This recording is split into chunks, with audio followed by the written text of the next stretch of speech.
Hey everybody, it's Julianne from Cary Quilting Company in Cary, North Carolina. We are here for day 2 of QuiltCon, and I am here bright and early before the show floor opens. And I just wanted to walk you through some of the amazing quilts here at QuiltCon while we can still get a good look at them. This is also my first view of these quilts because I've been in our show booth for every minute of the show so far. So I'm just going to shut up so that you guys can enjoy these. Hopefully you'll get a chance to come see them in person. And if not, I know that a lot of them are going to be online. We definitely aren't going to be able to show you all of them in this short video, but I hope that you get a good taste of what's here. Enjoy.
And we are right back here at our booth.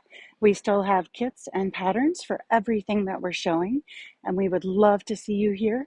I actually restocked with 2 full suitcases of new fat quarters and new bags by Blue Q. So please come and visit today if you can. This is definitely the quiet before the storm, but we actually love these stormy days. I hope you have a great afternoon, and we will also be filming from QuiltCon tomorrow. So check out tomorrow's bonus weekend video. Have a great day. Bye.